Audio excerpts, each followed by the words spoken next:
સારાનો સંગ કરો તો સારું થાય, ખરાબનો સંગ કરો તો ખરાબ થાય. અને અંતે ધનુષ્ય યજ્ઞનું આયોજન થયું. કુમકુમ પત્રિકા લખાઈ ગઈ, મુહૂર્ત બધું થઈ ગયું તૈયાર. પણ હવે એક વાત આવીને ઉભી રહી, તેડવા કોણ જાય? મથુરામાં આબરૂ વાળો માણા કોણ?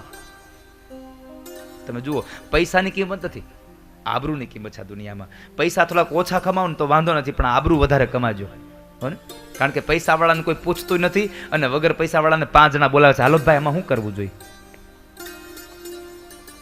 એટલે આબરૂ કમાવજો, તમારી ઇજ્જત કમાજો. આ દુનિયામાં પૈસો કમાવો જેટલો સહેલો છે ને, આબરૂ કમાવી એટલી સહેલી નથી હો. આખી જિંદગી લાગી જાય છે આબરૂ કમાવામાં, પણ એમાં એકાદું જો ડગલું આંડાવળું ભરાઈ ગયું તો એ આખી જિંદગીની ઇજ્જત પળભારમાં વહી જાય સાહેબ. બહુ ટકાવી પણ પડે છે. કોણ વ્યક્તિ મળે? અક્રુજી મહારાજ એક મળ્યા છે. અક્રુજી મહારાજને પત્રિકા આપી, સોનાનો રથ આપ્યો અને આજ્ઞા કઈ જાઓ તમે વ્રજમાં જઈ અને નંદરાય અને યશોદાને આમંત્રણ આપજો અને એના 2 દીકરાનું તેડું કરી આવો. અક્રૂરે પૂછ્યું તું મહારાજ શા માટે? તો કહે છે કે ખબર પડી ગઈ છે કે એ આપણો મારો કાળ છે, વસુદેવ અને દેવકીનું સંતાન છે, મારો કાળ છે. આટલું કીધું. અક્રૂરે સમજાવ્યા, મહારાજ તમે કાળ છે તો પછી ત્યાં રહેવા દો ને.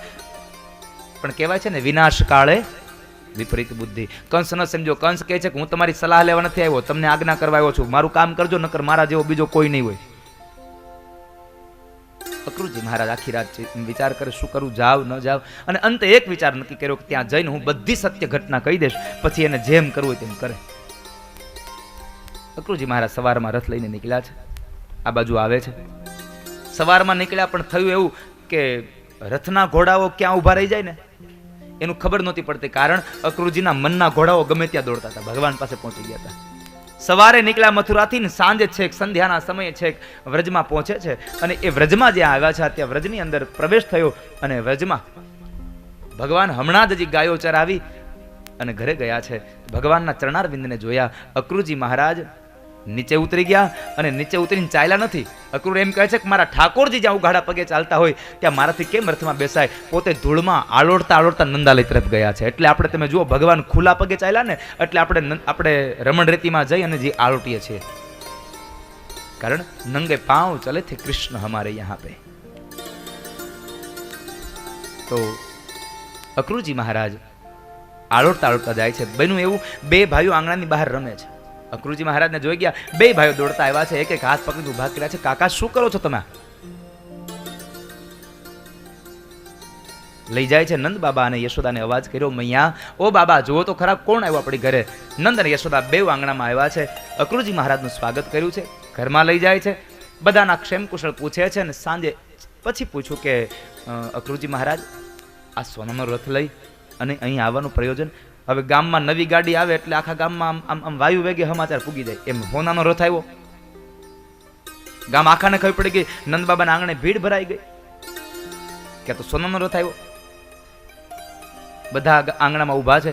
અને આ બાજુ અક્રૂરજી મહારાજે કહ્યું કે નંદરાય, મારું આવવાનું મૂળ પ્રયોજન એ છે કે મથુરા નરેશ કંસ ધનુષ્ય યજ્ઞ કરે છે, અને હું આ યજ્ઞની કુમકુમ પત્રિકા લઈને આવ્યો છું, આમંત્રણ દેવા માટે આવ્યો છું. અને આમંત્રણની સાથે સાથે હું તમારા 2 દીકરાઓનું તેડું કરવા આવ્યો છું. કૃષ્ણ અને બલરામને હું લેવા આવ્યો છું. નંદ બાબાને આનંદનો પાર ન રહ્યો. સોનાનો રથ, ક્યાં મથુરા નરેશ કંસ, અને ક્યાં મારા દીકરા, અને મારા દીકરા માટે સોનાનો રથ આવ્યો તેડું કરવા. નંદ બાબાને બહુ આનંદ થયો, ક્યાં મારા દીકરા અને ક્યાં મથુરા નરેશ કંસ. આ બધી વાત આનંદની હતી, પણ આ બાજુમાં યશોદાને આ વાત ન ગમી. યશોદા ચિંતિત થયા છે. યશોદાને આ વાત ન ગમી, કન્યાને લેવા આવ્યા છે. યશોદા એટલું જ બોલ્યા છે, નંદરાય સાંભળો, તમારે જાવું હોય તો તમે જાજો, બલરામને સાથે લઈ જાજો, ગોવાળોને સાથે લઈ જાજો. મારો લાલો તમારી હારે નહીં આવે, મારો કનૈયો નહીં આવે. અરે યશોદા શું બોલો છો તમે? હા, મારો લાલો નહીં આવે. નંદ બાબા બહુ સમજાવે છે. યશોદાને આ વાત નથી ગમી. યશોદાને લાલો જવાના છે શબ્દ સાંભળ્યા ત્યાં આંખો ભરાઈ ગઈ. પરમાત્મા જવાના છે એટલા શબ્દો સાંભળી અને યશોદાની આંખો ભરાઈ ગઈ. મારો લાલો નહીં આવે. અરે યશોદા આવું ન બોલો. મથુરા નરેશ કંસે આપણા દીકરાઓના તેડા માટે સોનાનો રથ મોકલ્યો છે અને આપણે જવા ન દઈએ તો મહારાજને ખોટું લાગે. યશોદાને બહુ સમજાવ્યા. અંતે એમને સાંત્વના આપી. ભગવાનને જવાની વાત નક્કી થઈ ગઈ. આંગણામાં ઉભેલી જેટલી પણ ગોવાળોની ભીડ હતી, નંદ બાબાએ આવીને જાહેર કર્યું કે ભાઈઓ, આવતીકાલ સવારે બલરામ, કૃષ્ણ અને આપણે બધા મથુરા જવાનું છે. ત્યાં યજ્ઞ છે અને આપણે યજ્ઞમાં જવાનું છે, એટલે ખાલી હાથ ન જવાય, સામગ્રી લઈ લેજો ભેગી. યજ્ઞમાં ખાલી હાથ ન જવું, સામગ્રી લેતી જવી. આખા ગામમાં વાયુ વેગે સમાચાર પ્રસરી ગયા, આવતીકાલ સવારમાં કૃષ્ણ મથુરા જાય છે. આખા ગોકુળમાં, આખા વ્રજમાં સમાચાર પહોંચી ગયા. ભોજન કરી પરવારી નંદ બાબા કહે છે, કનૈયા, અતિથિ ભુવનમાં લઈ જાઓ, આરામ કરાવો એને. અક્રૂરજી મહારાજને લઈને અતિથિ ભુવનમાં જાય છે. અને એ સમયે ભગવાન એમ કહે છે, કાકા લાવો, તમે થાકી ગયા છો, તમારા ચરણની સેવા કરી દઈએ. અક્રૂરજી મહારાજ બે હાથ પકડીને કહે છે, પ્રભુ શું કહો છો તમે? ચરણની સેવા તો મારે તમારા કરવાની હોય, તમે મને કહો છો? અક્રૂરજી એમ કહે છે, પ્રભુ મારે આપને એક વાત કરવી છે. મથુરામાં ધનુષ યજ્ઞનું આયોજન થયું છે, પણ એ યજ્ઞના આયોજનમાં એની પાછળનું કારણ કંઈક જુદું છે. ભગવાન કહે છે, કાકા તમે ચિંતા ન કરો, મને બધી જ ખબર છે. કારણ તમે આવ્યા ને એમની પહેલા થોડી વારે હજી દેવર્ષિ નારદ અહીંયાથી ગયા છે. મને બધી ખબર છે, તમે આરામ કરો. અક્રૂરજી મહારાજને સાંત્વના આપી ત્યાં પોઢાડ્યા. બે ભાઈઓ ગયા છે. દાઉજી મહારાજ પોતાની પથારીમાં સૂતા અને ભગવાન કૃષ્ણ માં યશોદાની સાથે સૂતા છે. માના ડાબા હાથનો તકિયો બનાવીને ભગવાન સૂતા છે.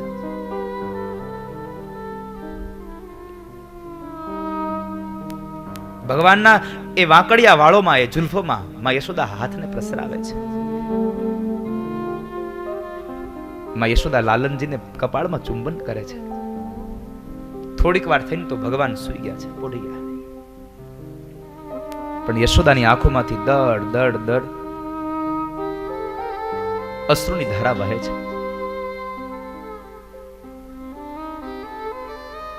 આખી રાતમાં યશોદા સૂતા નથી. આખી રાત રડ્યા છે કૃષ્ણના વિયોગ. કાલ સવાર થશે ને મારો કનૈયો જતો રહેશે, સવાર થશે ને મારો કનૈયો જતો રહેશે.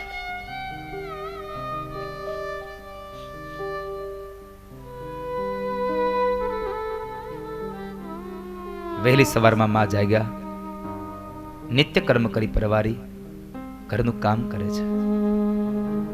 સવારનો સૂર્ય ઉદિત થાય એમના પહેલા દાઉજી મહારાજ જાગ્યા, તૈયાર થયા. નંદ બાબા તૈયાર થયા, ગામના ગોવાળો તૈયાર થયા. ભગવાન કૃષ્ણ હજી સૂતા છે. ભગવાન હજી સૂતા છે. નંદ બાબા આવીને કહે છે, યશોદા. માં યશોદા રસોડામાં બેઠા છે.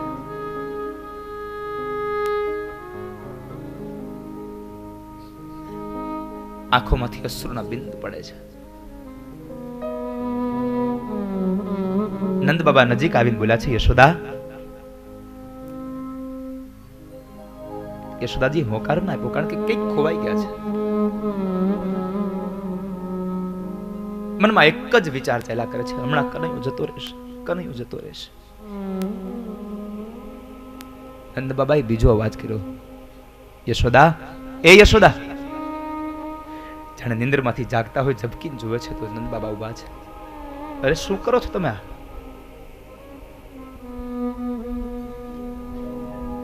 દુઃખી ન થાવ તમે. લાલાને જગાડો ને, જવાનું મોડું થશે.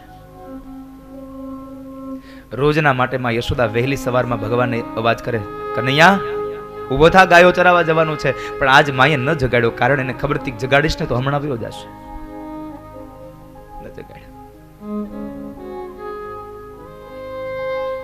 માં ઓરડામાં ગયા. ઓરડાના મધ્યમાં એક પલંગ અને પલંગની મધ્યમાં ભગવાન કૃષ્ણ કાળી કામળી પગથી માથા સુધી ઓઢીને સૂતા છે. માં નજીક ગયા, ભારે હૈયે કાળી કામડીનો છેડો પકડ્યો અને ખેંચ્યો છે, કહે છે લાલા ઊભો થા બાપ, એટલે જવાનું મોડું થશે. ભગવાન જાગ્યા છે, માને પ્રણામ કર્યા છે. માએ ભગવાનના મસ્તકને પોતાની છાતીએ લગાવી, બે હાથથી મસ્તકને પકડીને ભગવાનના કપાળમાં માં ચુંબન કરે છે.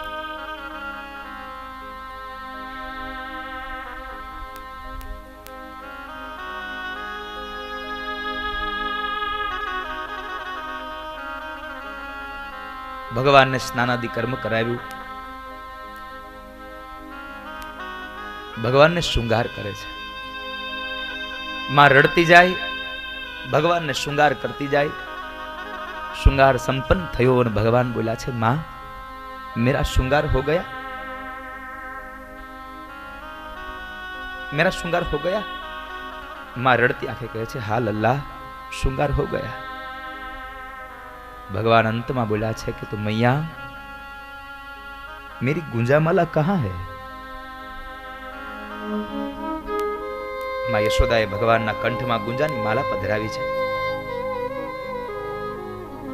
संतो एम कहे छे, महापुरुष एम कहे छे, भगवान ने तमे गमे तेटलो श्रृंगार करो पण ज्यां सुधी गुंजानी माला न पहेरावो त्यां सुधी भगवान नो श्रृंगार अधूरो लागे छे. जी भगवान नो श्रृंगार अधूरो छे.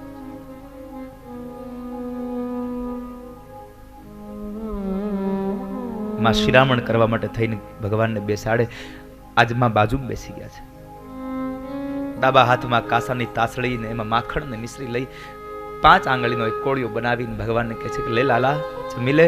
આ તારી માં આ તને એના હાથથી જમાડે, પછી ખબર નહીં આ યશોદા તને ક્યારેક ભોજન કરાવી શકશે, ખબર નથી. લે લાલા જમી લે. ભગવાન એટલું બોલ્યા છે મૈયા क्यों रो रही हो आप? मां चुप થઈ ગયા છે, શું બોલે?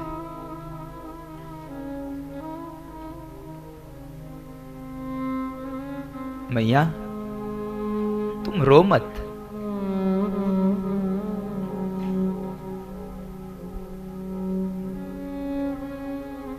ભગવાને શ્રીરામણ કર્યું. નંદ બાબાએ અવાજ કર્યો યશોદા હવે લાલાને લઈ આવો ને, તડકો થઈ જશે, જવાનું મોડું થશે. ભગવાનને લઈને માં યશોદા આવે છે. જોવે તો આખું આંગણું ભર્યું છે, આખું આંગણું ભર્યું છે. ગાડાઓ તૈયાર થયા, ગાડાઓની અંદર માટલાઓ ભર્યા છે, દૂધ દહીં ઘી માખણ. ગોવાળો તૈયાર થયા છે. અક્રુજી મહારાજ બેઠા છે, નંદ બાબા બેઠા છે, દાઉજી મહારાજ રથમાં બેઠા છે. કનૈયા ચાલો. ભગવાન ચાલતા થયા પણ માને વંદન કર્યા છે. માને વંદન કર્યા. માએ ભગવાનને પોતાની છાતીએ લગાવીને ખૂબ ધ્રુસકે ધ્રુસકે રેડ્યા છે. યશોદા લાલાને એટલું કહે છે કે લાલા દીકરા માર્ગમાં તોફાન ન કરતો અને નંદરાયને હેરાન ન કરતો હો. હા માં નહીં કરું. બીજી વાત, ગોકુળની ગોપીઓને જેમ હેરાન કરીને એમ મથુરાની સ્ત્રીઓને હેરાન ન કરતો. અહીંયા યશોદાએ શબ્દ વાપર્યો, તમે જુઓ. ગોકુળમાં બધી ગોપીઓ છે, બાકી બધી સ્ત્રીઓ છે. ગોકુળમાં જેટલી સ્ત્રીઓ બધી ગોપીઓ છે, બાકી બધી સ્ત્રીઓ દેખાડી રહ્યા. મથુરાની સ્ત્રીઓને હેરાન ન કરતો. હા માં નહીં કરું. ભગવાન વિદાય થાય છે. ભગવાને એક પગ હજી રથના પગથિયા ઉપર રાખ્યો અને બીજો પગ હજી ધરતીથી જુદો પડ્યો ન પડ્યો ત્યાં તો બધી જ ગોપીઓ આવી ભગવાનને ચારે કોરથી ઘેરી પડી. બધી ગોપીઓ ચોધાર અસુરી રડે છે. કનૈયા ક્યાં જાય છે? અમને સાથે લેતો જા. તારા વગરની તારી ગોપીઓ ન જીવી શકે. હવે અમને સાથે લઈ જા. અને જો સાથે ન લઈ જવા હોય તો એક કામ કર, તારા રથના પૈડાને અમારા શરીર ઉપરથી ચલાવી દે, અમારો પ્રાણ કાઢી નાખ, પછી વ્યોજા દે. ભગવાને પેલો પગ નીચે ઉતાર્યો અને ગોપીઓને બધાને સાંત્વના આપીને કહે છે ગોપીઓ તમે દુઃખી ન થાવ, પણ જ્યાં સુધી આપણું નસીબ હતું, ભાગ્યમાં લખાયેલું હતું, ત્યાં સુધી આપણે ભેગા રહી શક્યા. અને આ દુનિયામાં એક નિયમ છે, જ્યાં સુધી ભાગ્યમાં હોય ને ત્યાં સુધી ભોગવી શકાય. જેવું ભાગ્યનું દિવેલ પૂરું થયું એટલે સૌના રસ્તે. ભગવાન એમ લાગે છે કે આ જગન્નાથપુરીની યાત્રામાં આપણા બધાનું ક્યાં જન્મનું બાકી રાખ્યું છે? 7 જન્મ આપણને, આ 7 દિવસ આપણને અહીંયા ભેગા કરી રાખ્યા છે. કોઈ જન્મનું બાકી રહ્યું છે? 7 દિવસ અહીંયા ભેગો રહેવાનો આપણને અવસર મળ્યો.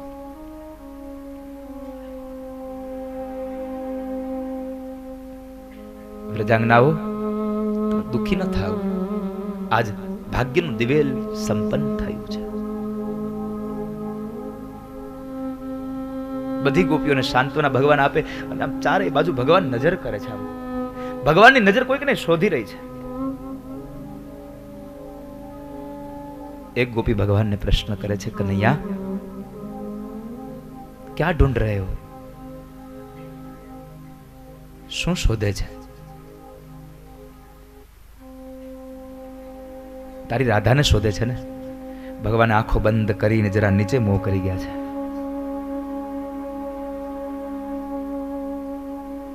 તારી રાધાને શોધે છે ને? ભગવાને હા પાડી છે.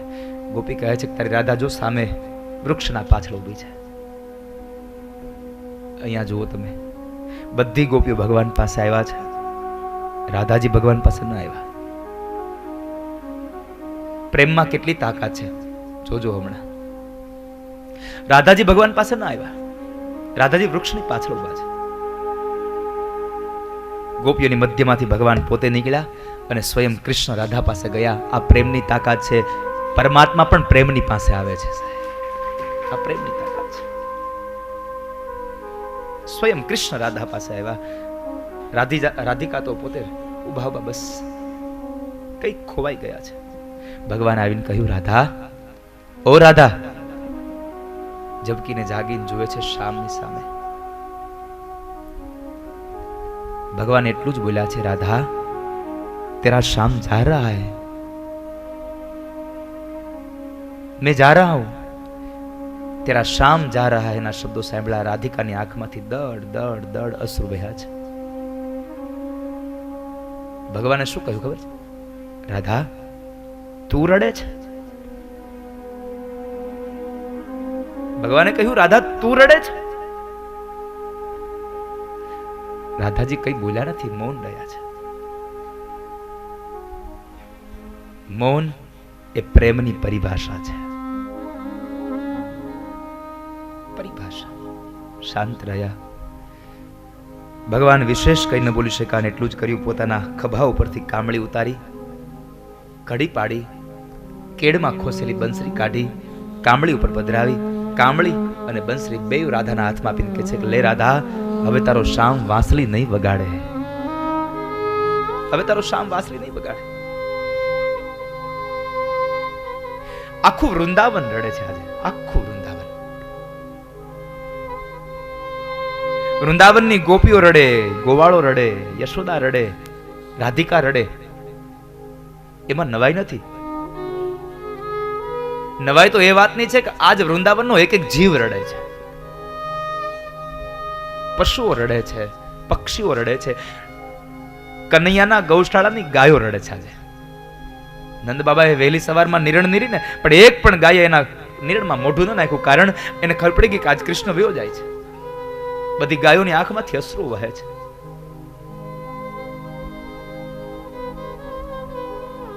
કૂતરા, બિલાડા, વાંદરા, કાગડા બધા રડે છે. કારણ વાંદરાઓ તો એમ કહે છે કે હવે અમને કોણ માખણ ખવડાવશે? કાગડો એમ કહે છે કે હવે મને કોણ રોટલાનો ટુકડો આપશે?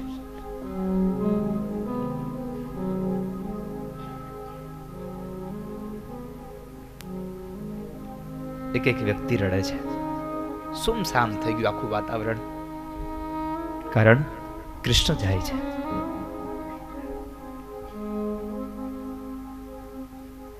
ભગવાન ફરી પાછા રથમાં બેસે છે.